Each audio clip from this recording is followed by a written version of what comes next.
super, we can see that, Janet. Right, I am going to mute myself and let Steve and Jeanette take the floor. Thanks, Sarah. So good morning, everybody. Thanks for joining us this morning. Just to give you some background as to what today is around.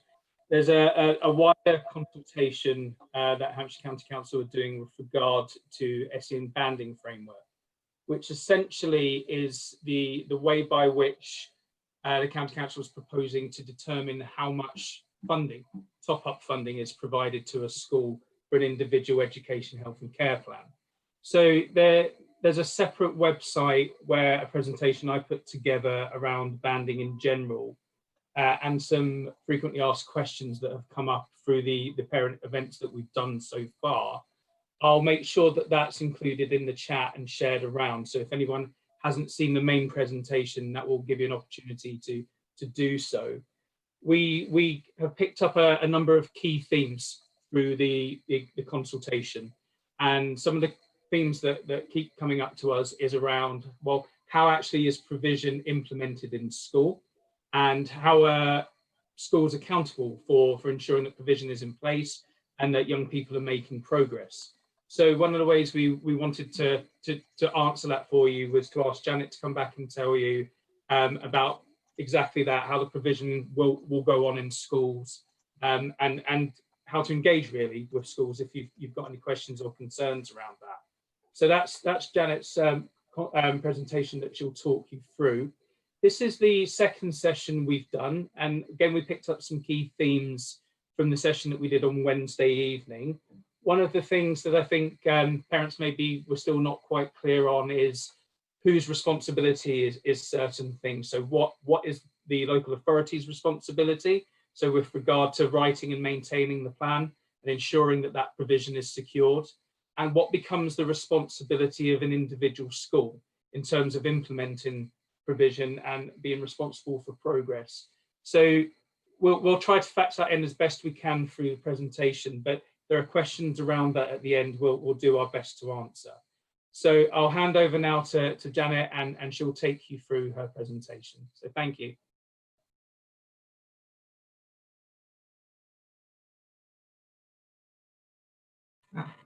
Sorry about that. Just as I was about to start, the unmute button went. So, good morning, everybody. Nice to speak to you. As Stephen has just said there, it is really a presentation regarding how the SEN support provision happens within mainstream schools. So if we start to look at the Code of Practice, which is the legislation that all schools have to abide by, the guidance within that as well as things such as the Equalities Act from 2010 as well. So the Code of Practice is really clear that the provision starts with high quality inclusive teaching, and this is part of the ordinarily available provision that is universal for all pupils in schools. Moving on from that, if a child needs something additional to or different from that which is normally available, as the Code of Practice says, it's then moving on to SEN support. And that is the point where some parents might start to be engaged in conversations, but a good practice would suggest that it is an ongoing conversation with parents, not just a one-off or an infrequent conversation with parents.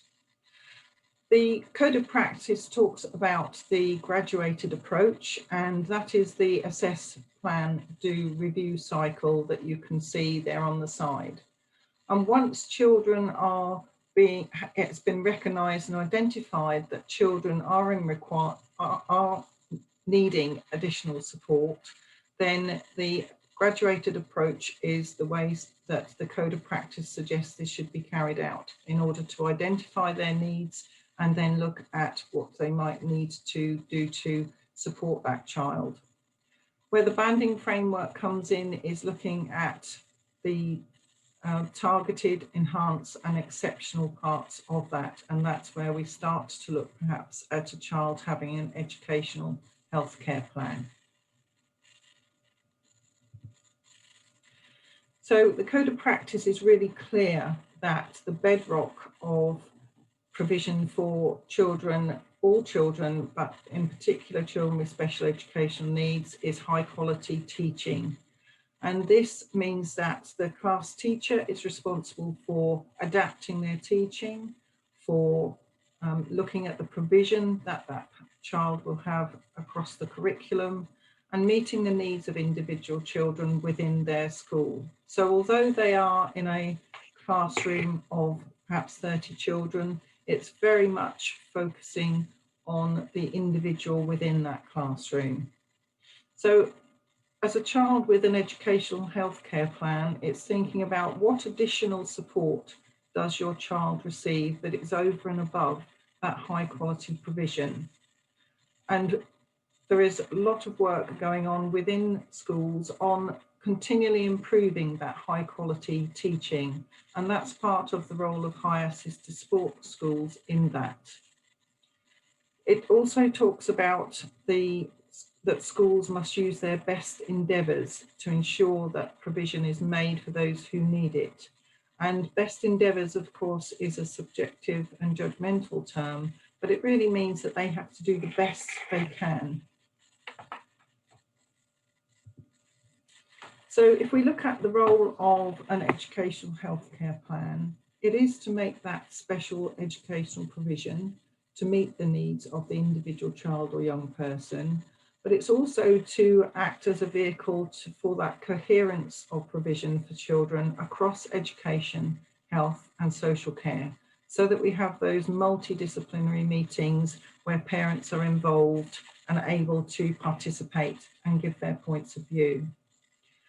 The educational healthcare plan specifies the outcomes, and it might be over a number of years that the outcomes are specified. And within that, schools then break those down into perhaps targets or goals for that child.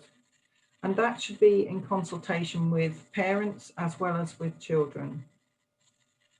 And again, an educational healthcare plan is looking at the end of that child in education and thinking what skills, what attributes will that child or young person need to be a person who is able to achieve their ambitions, reach their aspirations, but also to be a contributing member of society and be able to voice their opinions, be able to communicate with other children and adults to enable their voice to be heard.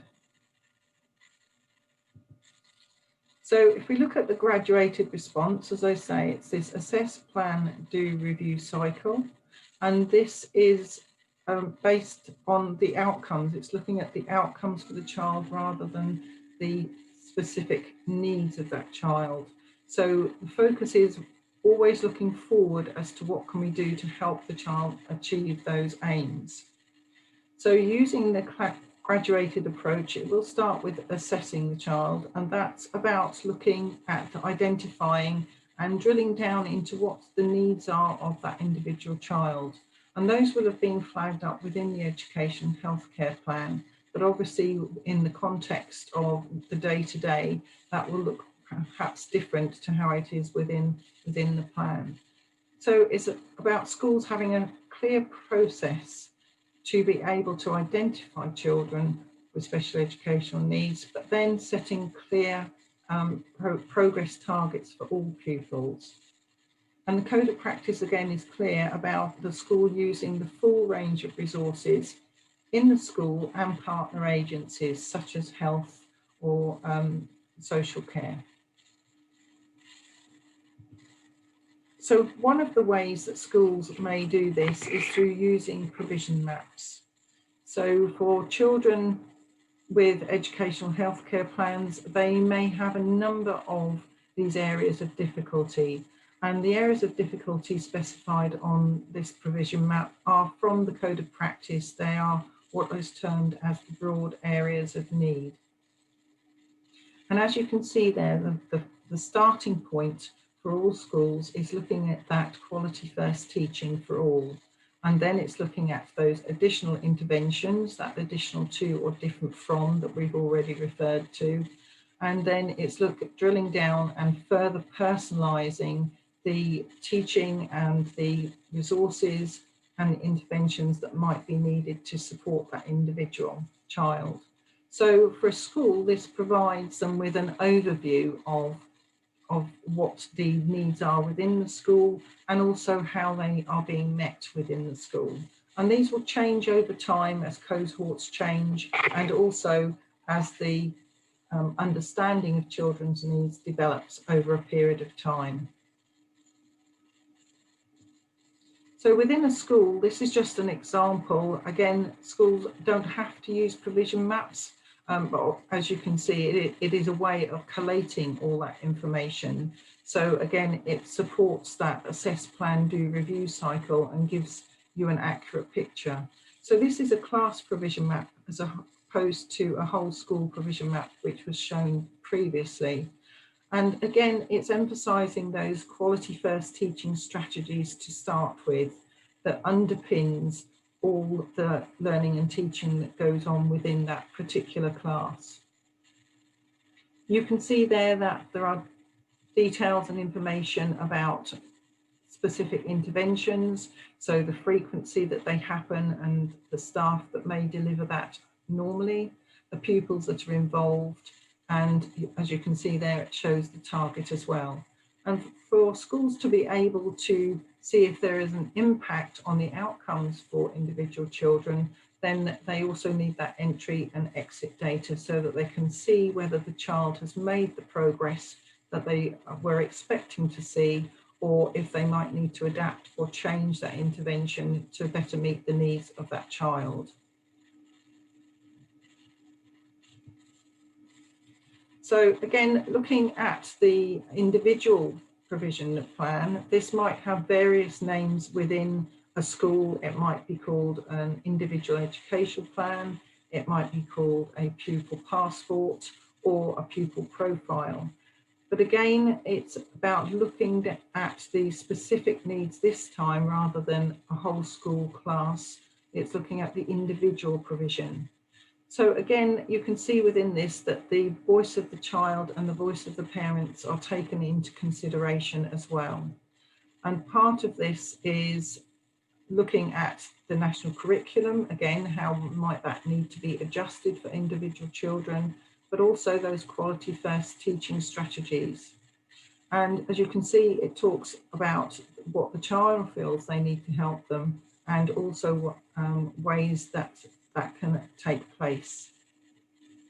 So schools, although the individual education plan or provision map as it is here is not a legal document, a lot of schools do use these so that they can have an overview of the provision being provided for that child, and they can share these with parents to show what is happening and the additional to or different from that is being put in place for their child. So I apologise in advance for the next slide. It is rather small. It was just, and I'll talk you through it a little bit, but it was just to see how an education healthcare plan would be put into that format of the provision map that we saw previously. So I'll just talk you through it for Benjamin Button, who is a Year 6 pupil. The outcomes that they are working towards is to have developed the confidence and skills to engage in an independent learning task for 2 or 3 minutes. So then looking at the changes to the national curriculum, the level at which Benjamin is working at is actually the Year 3 curriculum for maths and reading and the Year 2 curriculum for writing. So staff will be looking back at the national curriculum and moving on from the point where the child has reached, as opposed to using the Year 6 curriculum, which may not be appropriate for that particular child. And you can see then it's talking about steps to achieving that, so that it's setting those smaller targets, breaking the educational health plan down. So again, looking at the quality first teaching strategies, and then what the pupil feels that they need to support them as well. So one of the aspects is looking at what as a parent can you expect and what accountability is there. And as Steve said, those were some of the questions that came up earlier in the week. So if we look at those particular aspects, the provision and outcomes for children with special educational needs is an area for the school improvement team as a particular focus. And the role of HIAS is to support schools in improvement and supporting them through a number of different levels, which we'll come on to in the next slide. The SEN support guidelines, which are available on the SEN services website, set out the expectations for schools, and it also contains strategies. And from my understanding, I believe at the moment that's not on the website because there is a new document being rolled out in the spring term that is going to be entitled, I believe, Ordinary Available Provision, which again relates back to that high quality inclusive teaching that I spoke about previously. The Hampshire Inspection and Advisory Service team has received further training on meeting the needs of children with special educational needs in mainstream settings, and we continue to support staff within HIAS for doing that. So that maintained schools do receive an annual visit from their leadership learning partner, and part of that visit will be to look at the provision for children with special educational needs and the outcomes as a priority. So all schools are assessed, are risk assessed, as it says there, for effectiveness, and that does include the provision for children with special educational needs in the school. And Ofsted, as we know, has also got a stronger focus on inclusion at the current time. So looking again at the different roles of the support and accountability for schools, the Hampshire Inspection and Advisory Service has locality school improvement managers who oversee the developments, but also, as I said earlier, that they risk assess the schools to ensure that we're able to support them in moving forward with their priorities. There is the annual meeting, the review with the leadership learning partners, but they are continually in contact with schools and arrange to go and do training with staff and also to support the leadership team in moving priorities forward. General inspectors such as myself and other inspectors within the school support with particular areas such as the curriculum inspectors. They will have particular areas such as English or maths, and they also provide training for staff. They will support staff in moving their practice forward. We also support schools in their priorities, and as I've said, the provision for children with special educational needs is a priority within that service. We also provide training for the Special Educational Needs Coordinator, and they have regular network opportunities so that they're able to share good practice across the authority with SENCOs from other establishments. And part of that is also supporting them with staff training to build that capacity within schools to meet the needs of children with special educational needs. And finally, Hampshire HIAS is also involved with the governing body, who also hold schools to account for the provision of children with special educational needs. And we do training with governing bodies concerning the special educational needs provision and the monitoring and evaluation of that within schools. Within Hampshire itself, we have the Educational Psychology Service that supports schools, as well as the Specialist Teacher Advisory Service, who support schools in particular with children with hearing impairment or visual impairment. We also have occupational therapy and speech and language therapists, which also support schools, which may be with individual children, or it may be to provide training again for schools. So as well as the Hampshire Inspection and Advisory Service supporting schools on their improvement journey, it is also looking at the research that is available. And one of the ones that we recommend to schools is the Education Endowment Foundation, who have published special educational needs in mainstream guidance. And we use this document in some of our training, in some of our support with schools, because it does drill down again into the pillars that support special education in mainstream schools. So you can see there that the creating a positive and supportive environment for all pupils, building on a holistic understanding of pupils and their needs. And it is, as it says there, an ongoing thing.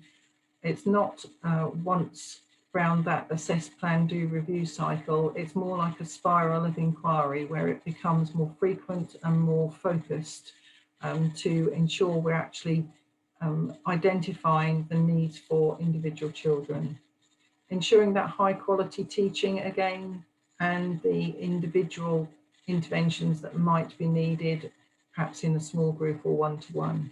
And again, working effectively with teaching assistants. And I'll come back to those a bit more towards the end. So one of the other things I think it's important to talk about, especially in our current situation, is about the other influences that impact on children's learning and development. And the Education Healthcare Plan provides that vehicle for bringing all of those different partners together so that it is a holistic provision as opposed to a key focus on learning, but also taking those other aspects into account. So if we look again at the research from the Education Endowment Foundation, this is just a snapshot from their teacher toolkits that they have. And it's useful to schools because it supports with researched strategies and approaches what has the greatest impact in a school, and also what the cost relationship is to that. So as you can see there, the strength of the evidence suggests that there are a number of different approaches or strategies that can be used to support children with special educational needs as well. So for a parent, how do you find out all this information, and how are you able to look at the provision for individual schools? Schools have to put onto their website specific information. So the Special Educational Needs Information Report is a statutory requirement, and that will tell you how the provision for children with special educational needs is made within the school. And the SEN policy sets out what that will look like. So the policy tells you the structure, and the SEN information report will tell you how that's done. The individual education plan, as I said, is not a statutory requirement, but many schools do use them, and they will be linked to the educational healthcare plan outcomes. And that's where you will expect to see those broken down rather than the aspirational and longer targets that are set within the healthcare plan. And again, from that individual education plan, individual targets which are SMART, so they'll be specific, measurable, attainable and relevant and time bound. And they create the steps to achieve those outcomes within the individual education plan and then the education healthcare plan. And evidence of that will be in children's workbooks, but also schools will use a range of evidence to ensure children are making that expected progress, or indeed accelerating that progress. So the code of practice is very clear about the parent voice and the pupil voice, and that they should be an integral part of the provision for children with special needs in particular. So it's about asking questions of the school about how they do assess your child, and how their need has been identified. These needs need to be continually reviewed because they do change over time depending on the age and stage of development of children.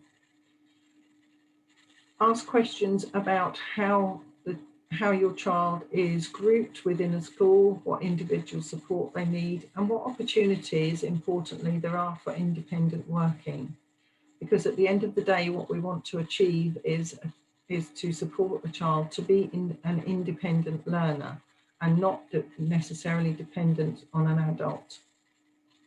Again, ask questions about the adaptations to teaching, the curriculum and the environment. There's a number of children who have sensory needs, and it's an important aspect for schools to get that environment right as well. And with interventions, as it says there, who is doing what, how often and for how long? And what evidence is there that the intervention is going to do what is intended for your child?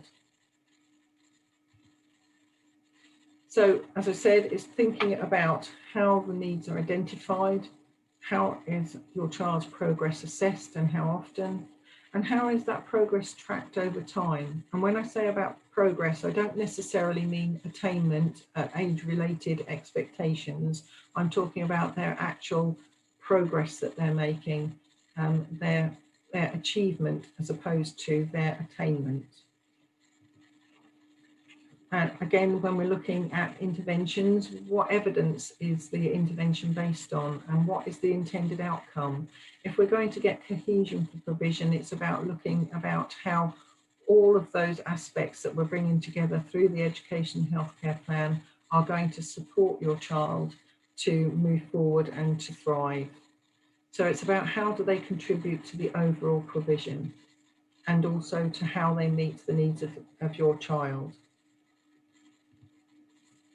So again, referring back to the code of practice, it's looking at, they talk about schools must provide an annual report for parents, but also that there should be a meeting at least 3 times a year for children with educational healthcare plans.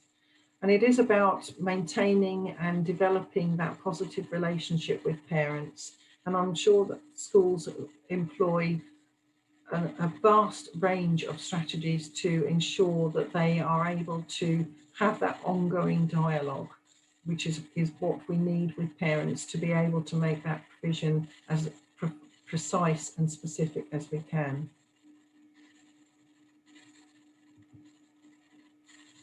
So what might parental engagement look like in school? So again, it's looking at the school strategy, part of the whole school approach to engaging parents, to providing those formal and informal opportunities for you to be able to discuss the needs of your child.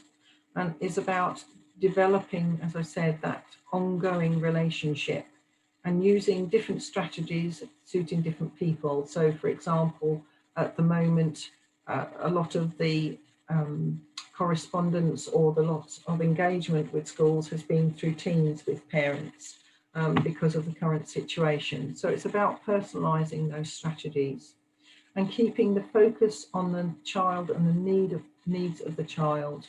Having that clarity of provision. So again, the SEN information report, the SEN policy, providing that outline of the provision that the school is able to provide for your child, but also then looking further at the individual education plan, children's workbooks to see what that looks like, what the education healthcare plan provision looks like in the school.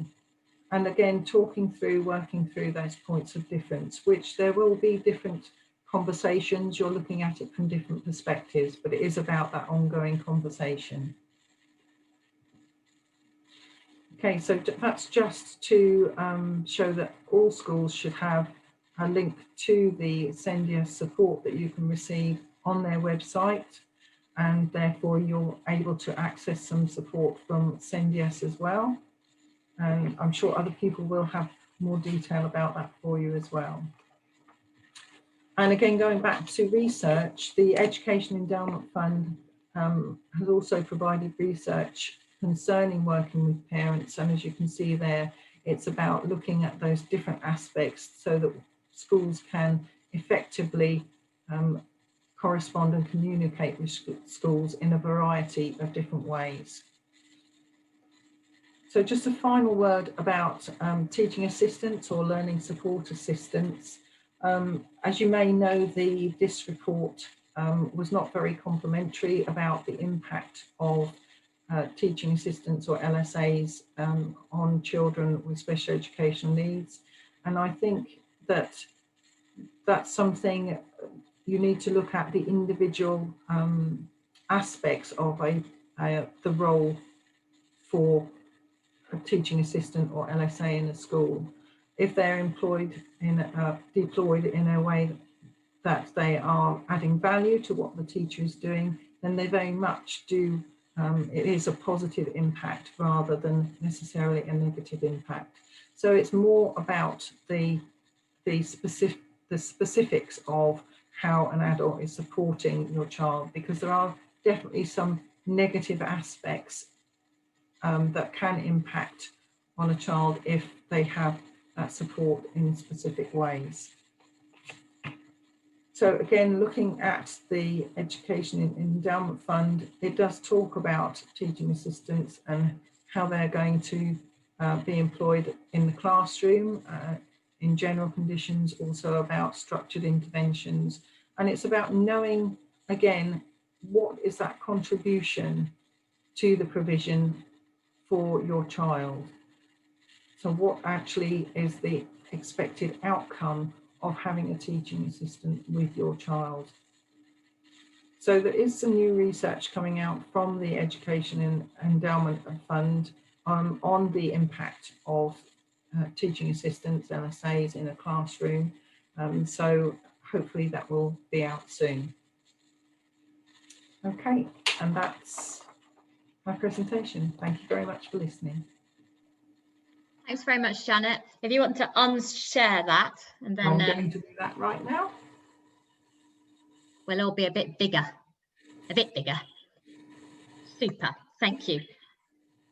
Okay, so I've got a few questions coming through for you, and I'm sure we will have a few more popping up. One of the questions I'm being asked a lot is, can you confirm if we're going to be able to share these slides?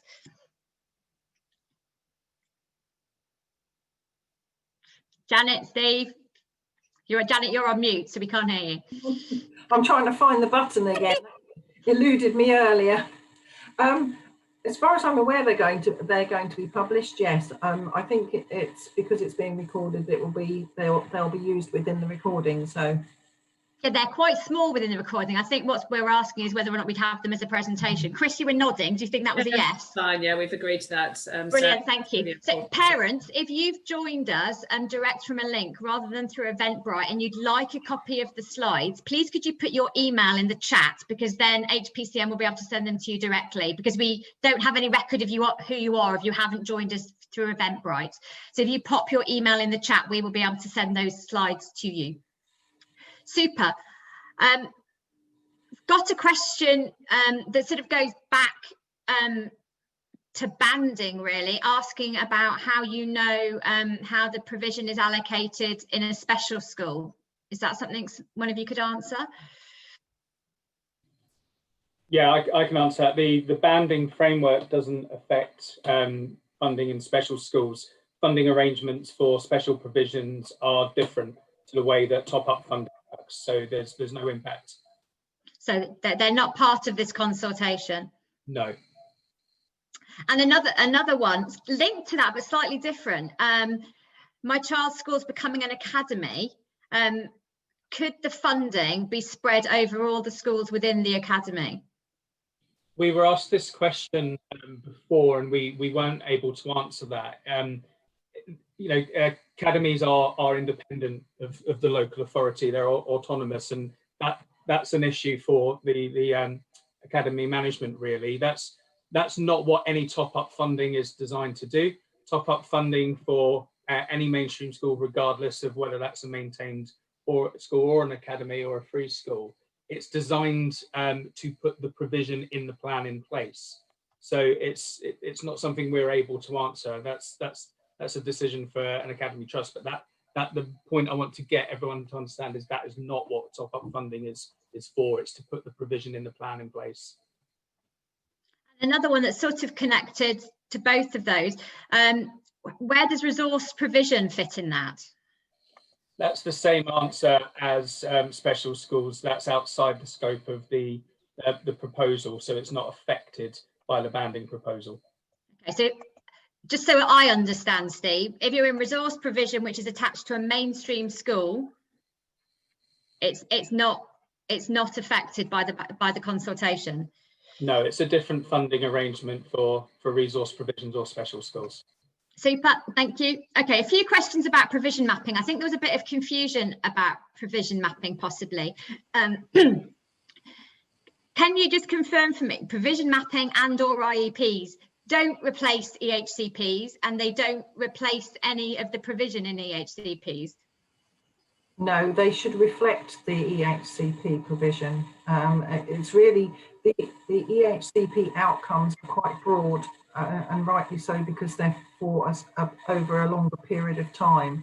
Whereas when you're working with children on a day-to-day basis, you need those broken down more so that you can, you know, provide those smaller steps that children need to be able to make that progress. So it should, the IEP or provision map should reflect the provision that's set out in the EHCP. And is it either or, Janet? Provision mapping or IEP? It depends on the school. They might have both. So, for example, as I showed you, there are whole school provision maps, class provision maps, individual provision maps. So a school might utilise a provision map to show the overview for the whole school, or perhaps a class teacher might have one for their class. But then there may be the individual IEP as such, or pupil profile at an individual level. And another couple of questions about provision maps. Can they be used in a special school setting? And if a school doesn't use them, what should they be using instead? So schools don't have to use provision maps. It's a way of having that overview of provision. So it might be that they have a different way of presenting that. It's the school having the understanding of the provision that is in place within the school. The special educational needs coordinator will need to have that overview of provision to ensure that the needs of children with special needs are met. So special schools could use it just as easily. So actually that leads really nicely into my next question, which is, do SENCOs receive training on provision mapping? Yes, there is provision mapping training available for SENCOs. Is it one of those things that is available for people to have if they choose, Janet, rather than something that's given as a compulsory, you know, part of SENCO training? Both. The National Award for SEN coordination that every SENCO needs to have, it is part of that okay. program. So they should know about it. They should know about taking that provision from an EHCP and breaking it down into smaller chunks in something else, which can be provision mapping or an IEP. Yes.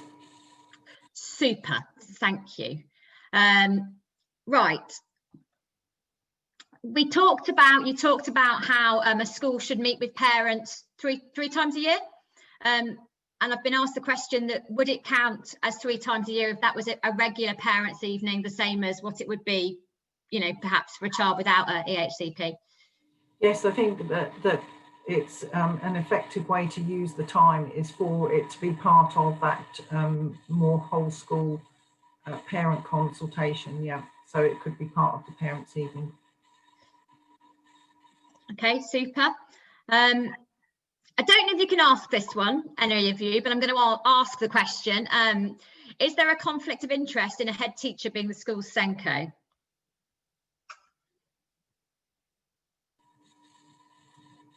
Tumbleweed. Are any of you able to answer that one? I think every staff member in a school is trying to provide the best provision they can for every child in the school. So I don't see that there would be that conflict of interest. Every school will have priorities and they will work towards those priorities. So just a reality of where it often is, Sarah, in terms of the head teacher taking on that role. It's a significant role, and sometimes, you know, that's just the reality of where the head teacher is. I think we would, if it was at all possible, we would say that it was too big a role for the head teacher to be looking at, but that's often you know, an approach to, you know, the SENCO can't be appointed at the moment, or there's some sort of you know, situation in the school. Head teachers often want to do that role because, as Janet says, they see it as a fundamental role of the school to provide the best possible provision. So there are all sorts of reasons, but no, it's not a conflict of interest in my view, absolutely not. Super, thank you. I've got several comments stroke questions about, it's the DIS report, isn't it? Talking about teaching assistants and whether the negative aspects of teaching assistants could actually be countered by training. I think probably as parents, lots of us have had experiences of sort of Velcro Veronica who doesn't leave our child's side, but equally of teaching assistants who add a great deal of value. And it, in fact, is the issues that you report to do with knowledge and training as opposed to actually teaching assistants per se? Part of the report talks about, as you say, Velcro Vera, as they're commonly known, and that can have, I'm not saying it does, it can have a negative impact on children for reasons such as their social interaction, their opportunities for social language development with their peers. So as I said, it's about the specifics of the role of that adult as opposed to every teaching assistant or LSA. I know from my own experience, because that's where I started in education, was as a teaching assistant. And with some children, it very much is about adding that positive impact, adding value to what the teacher is doing. But there are other situations that I felt I was put in where I didn't feel I was having that positive impact that I wanted to with those children. So it is about that teamwork, that team around the child again, and that understanding of what each other's role is within that provision. I think the key thing, Sarah, I think Janet's point is that it doesn't replace high quality teaching, because actually I think that's the issue. It doesn't. Every child is entitled to work with the teacher and to receive the teaching from the teacher. So that's the key point, I think, that Janet's made throughout the presentation. Absolutely. Okay, I've got a couple of questions around a similar point.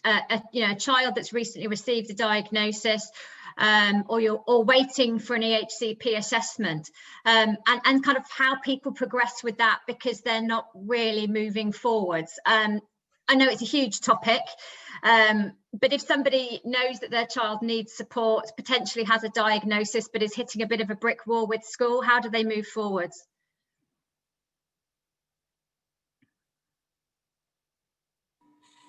I think for me, it's about the conversation again. It's about, you know, speaking to the school and seeing what is in place and what support can be put in place. Because although the education healthcare plan might not be completed or the assessment might not be completed, school will still be using their best endeavours to meet the needs of that child. The specifics of the education healthcare plan will support that, obviously, but they have reports and things from outside partners which the school doesn't necessarily have prior to that happening. So drilling down and finding out how to best meet those needs sometimes is something that does take some time as well.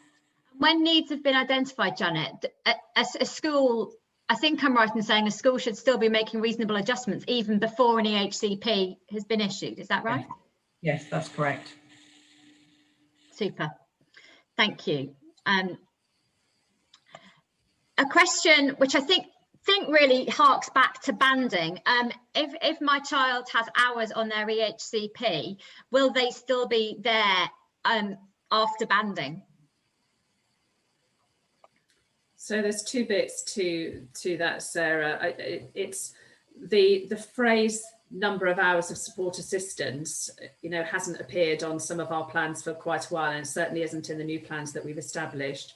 But what will still be there is the breakdown of support in section F that's actually required. So the group, what Janet's referred to in terms of grouping curriculum, those 4 areas that she identified will still be in section F as to how the child or young person will be supported. That will still be in section F.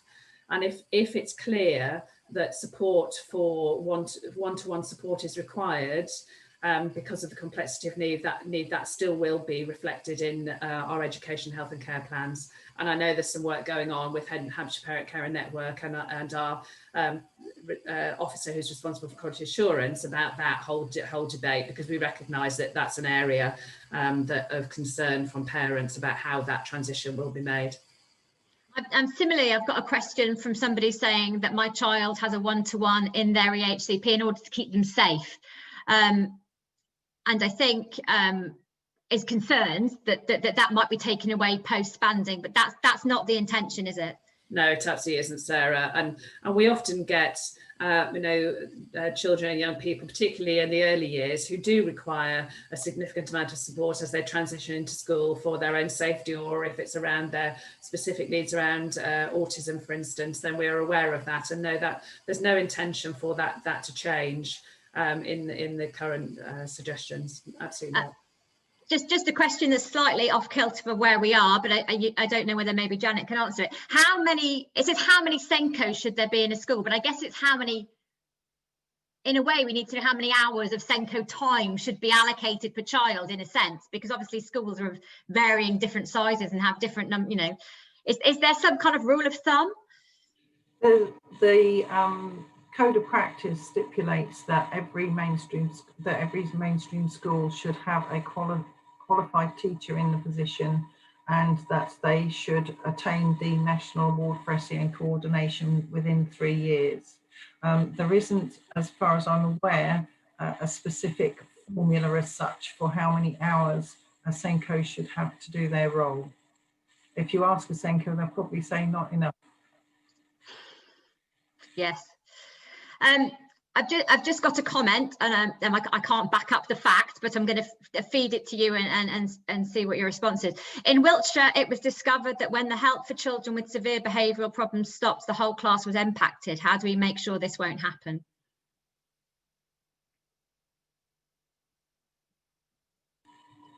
It's about that individual provision again, and about going back to that high quality teaching, because there will be things in place to support all children as well, and to move that forward. Yeah, I can't speak because I don't about the specific case, because I don't know the ins and outs of that. So yeah. If the person who popped that has a link to that research, if you pop it in the comments, then I will, that will go over to the guys when I send the comments over to them. So they'd have a link to that. Question about if the school sort of receives money for your child as a result of their EHCP, how much accountability the school has to the parents to sort of show where that money has gone, and whether it's been spent on your child or been pulled or whatever. I was asked that question the other night, Sarah, and Steve might come in on this question as well, is that we've never thought that any conversation between parents and schools around the actual money that's allocated to an education, health and care plan is helpful. Because even though it's based on hours of support assistance, I think through the banding information that's been provided, it's just a notional amount of support. And what's most important is what's actually documented within your child's education, health and care plan, and what the school does with that information, and for all children around the provision mapping, breaking that down into the individual education plan. So we've never thought that should be any conversation, because it should be really clear. And I think Janet's slides are really helpful in maybe, well, from my point of view, and it'll be interesting in your feedback, but what we hope is that the information that Janet's provided gives a better framework for parents to be able to frame the questions with schools around the type and provision and support that's actually been provided for your child, because actually what's most important is the outcomes, not the money that goes with it. And the question then, you're concerned that your child's not meeting their outcomes or they're not making progress, is a much more productive conversation and maintaining that relationship, because then it comes down to, well, why isn't that happening?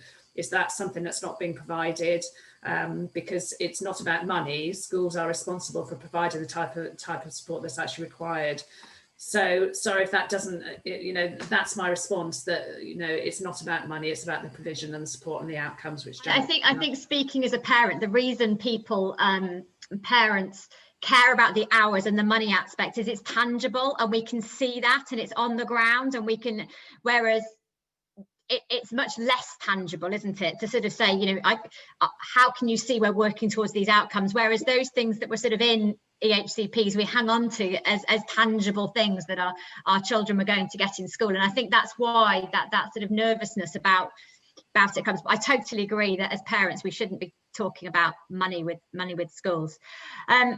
Sorry, Sarah, to address that, we were hoping that Janet's conversations about having a provision map, because that breaks down, as Janet says, breaks down your education, health and care plan outcomes into the small manageable steps. So as parents, you can see what's happening across a week, what's happening across a term, rather than it not be tangible. And then you have to rely on the funding conversation. I suppose that's what we were hoping would be helpful. And I suppose the thing as a parent is to be saying, where's the IEP? Where's the provision mapping? How do I know where this is being spent? I've got a question that's slightly outside of where we are, which hopefully one of you may be able to help us with. If a child has had an initial CAMS assessment, does this feedback then get fed back into SEN and into an EHCP as part of that education and healthcare plan? It very much depends on the situation, really. If the young person has an education health and care plan, if they don't have an education health and care plan, or if they're going through assessment. But the way to answer that really is if they did have an education health and care plan, that plan's kept under review. The important thing to remember is changes to needs and provision, not so much whether they've had an assessment or not, is does that require that there needs to be a change to what they're being provided. And plans are kept under review, and though there is not one system, and I think sometimes we do tend to forget that the health service and education schools are all separate entities. When it comes to review time, the local authority should be looking at additional information that's available to them. Thank you, Steve. I'm just going to hark back just for a second to provision mapping. Somebody asking, can we ask a SENCO for provision mapping? So reading between the lines, I'm assuming that's somebody who hasn't got one. So as a parent of a child with an EHCP or additional needs, should we be expecting a school to be doing either an IEP or provision mapping? Are they obliged to do that? Is that something we can hold them to account for? No, they don't. An IEP is not a legal document. It's not a statutory document that they have to have. From my point of view, when I'm supporting schools, I recommend that they do have a vehicle, be it provision map or an individual education plan, so that they can have an overview of the provision that individual child is getting. Because if you think about it in the extreme, a child could be out of the school, out of the class, or doing different things and not benefiting from a class teacher's experience and expertise for a high percentage of time if a track isn't kept on that. So it's something that we would encourage schools to have, but we are advisors, we can't enforce it. So the follow-up question is, if we haven't got the IEP and we haven't got the provision mapping, it kind of goes back to what you said. How do we actually hold the school account, and how do we know that they are working towards those outcomes with our young person? Yeah, it is about those conversations and about asking the questions for if they're not keeping a record, for example, on an IEP or something like that, then can you see the progress in your child's books? What evidence have they got that your child is making progress? So it's about asking those questions as well. And sorry, go on. Legitimate to ask, well, what does your child's timetable look like? What activities are they engaging in throughout the week, and how do they match back to the education, health and care plan? I think, you know, those are legitimate questions that you would ask at a you know, meeting that you would having with the school when you're, as you said, Janet says, looking at the books, matching the progress. What's my child do over a week? You know, what are the groupings? Go back to those four areas that Janet's highlighted so that you understand what modifications are being made in terms of curriculum, layout, access to staffing, etc. So and refer back to the framework of expectation. Brilliant. I think and I'm seeing a little bit of coming through, is that perhaps people will, it's when you get stuck, when you've got that sticking point with a school where you've sort of said, okay, well, can I see the EOP? Have you got the provision mapping? And you're sort of slightly at loggerheads with the school because you're not seeing them moving forward. And it's at when you've got to that sticking point, what's the next thing that you advise parents to do? I would always recommend parents getting in touch with the SENDIAS if they're, you know, if they need support and engaging with schools anyway as a first port of call. That would always be my recommendation. As a service that's skilled and expertise in doing that, that's certainly my recommendation. I've put the SENDIAS details, the Hampshire SENDIAS details in the chat for everyone on the call. Some of you may know you can save the chat and the bits that are in there. There's 3 little dots beside chat. It may be different if you're on Android or iPads, I'm not sure, but there are 3 little dots next to the chat, and you can actually save the chat and the information that I've saved in there. So things like the SENDIAS details are in there. The link to the presentation on banding is in there, so you can actually save that. And for those of you, if you want the slides, do please drop your email in there. I can see I've had some come through, and we should be able to do that. I've got one question that I'm sort of holding because I don't know quite how we answer it in a nutshell, but I might pass this to Steve, ladies, to let you off the hook. I think I've got people saying, but I still don't understand banding. So your question in a nutshell, Steve, how in 2 minutes do you encapsulate banding and what it actually means to people? Okay. So through an EHC assessment, the local authority is looking at the information that's available to it, and it's looking at a young person's needs and outcomes and provision.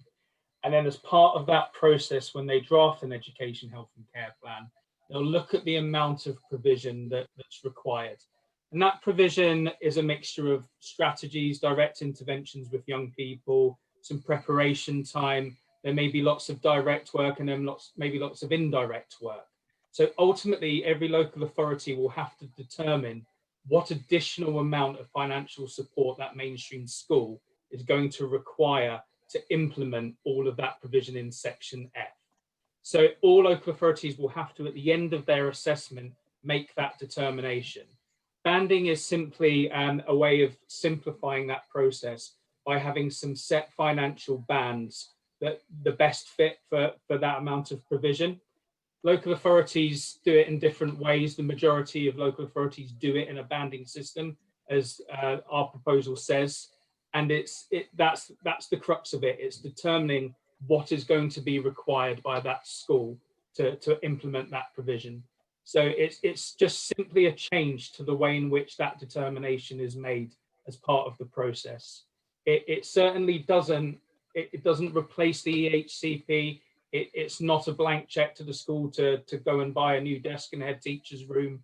It's that provision still needs to be put into place. That's what that top-up funding is for. It's a change to the way in which the local authority will determine that amount.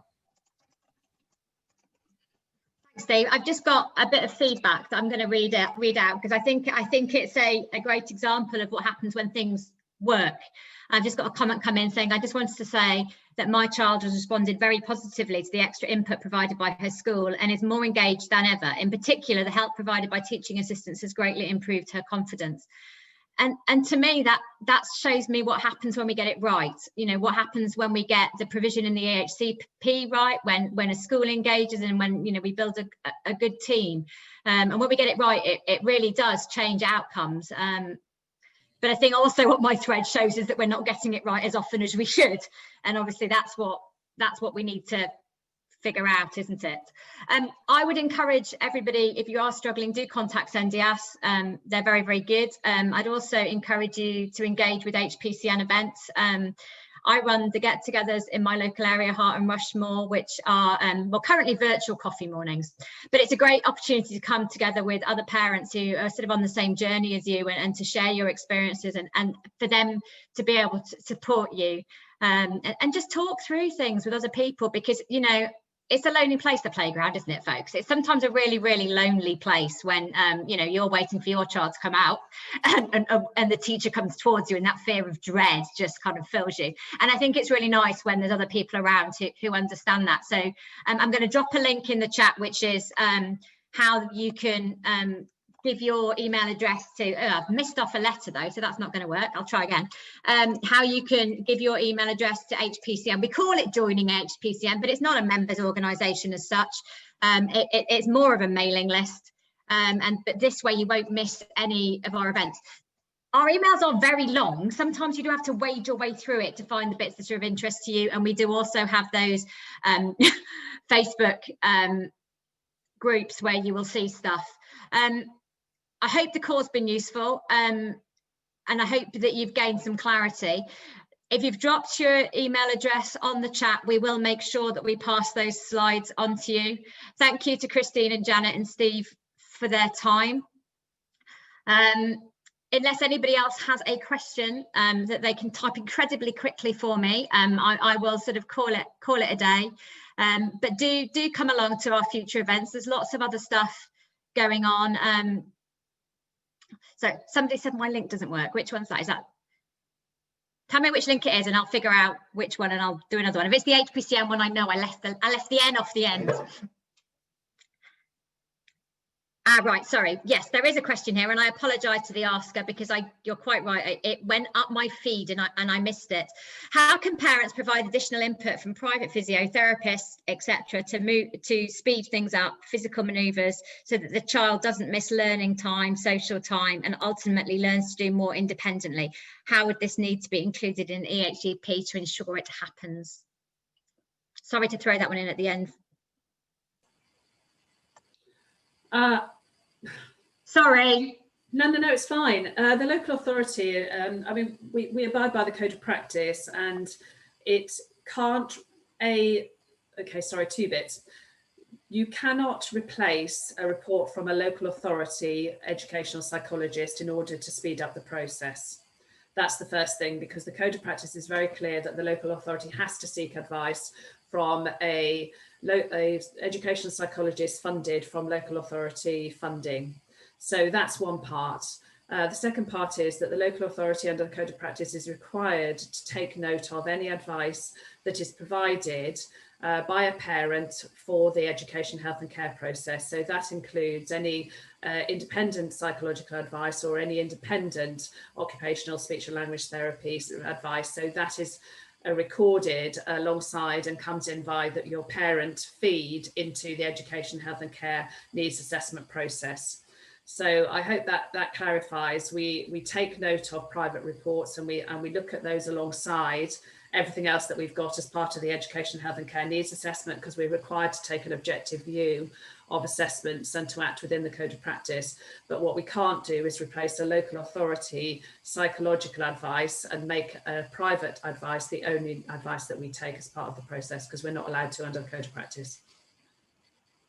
Yeah, the code of practice says that all, tell me I've got this wrong because I'm not the expert. The code of practice says that all information submitted has to be considered. That's the wording.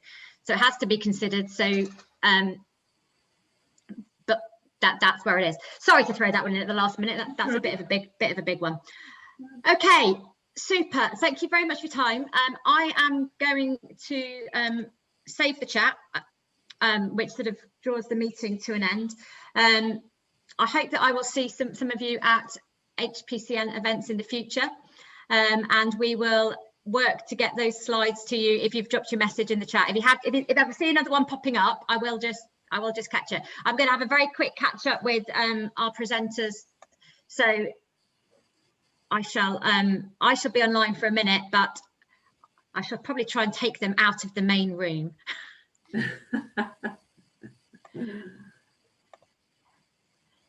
if I can work out how to do it. Just to say thanks to everybody for attending and for your questions. They're all very helpful. Thank you. Thanks for coming, guys. Bye.